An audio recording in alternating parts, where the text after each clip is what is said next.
So, tomorrow is Father's Day.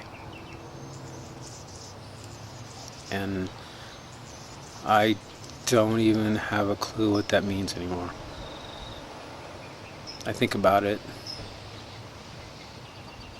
a lot more this year because last year it was right after Donovan died, and I was in such a state of grief and shock that it really didn't register, other than just another sad day like the day before and the day after. But this year it's different because things are getting better. I even had I have had the ability recently to think about him and be happy at the same time.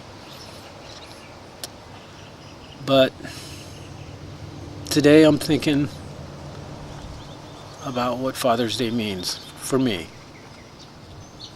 There are reminders everywhere, commercials, and it's like, even though it never was a big deal for our family, Donovan wasn't real hot on celebrations or holidays, birthdays, and none of that stuff. And only in the last couple of years did he even acknowledge Father's Day or Mother's Day or any of those other days. So it wasn't like I was missing a big occasion, or I am missing a big occasion, because it never was that for a long time. But I am missing something. I'm sitting out here in a place in the yard where I was at the day he died.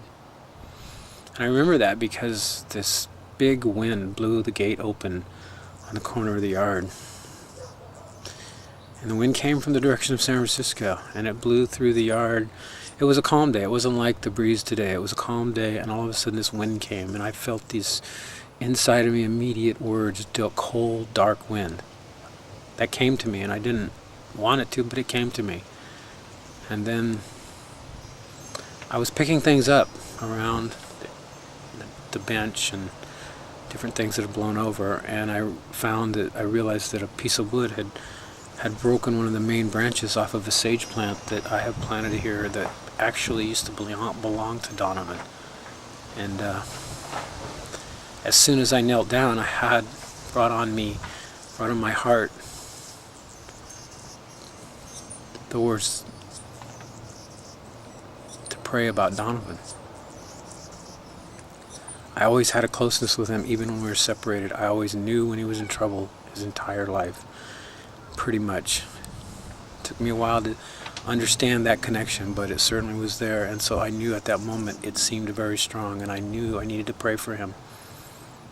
And as I found out later, it was probably within 15 to 20 minutes of the time he died that I was sitting there praying. And so I'm sitting in this place thinking about tomorrow. I'm going to have a ceremony, solstice ceremony down in San Francisco with a couple of people. And I'm wondering what it means to be a father without a son. And what am I going to do with this day the rest of my life? I've got a good life. I do. And I understand that.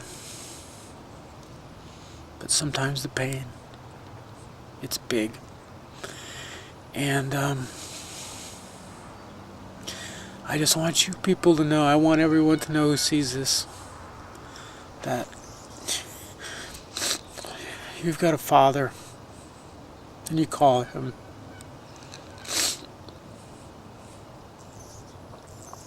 And if you're a father, you call your son.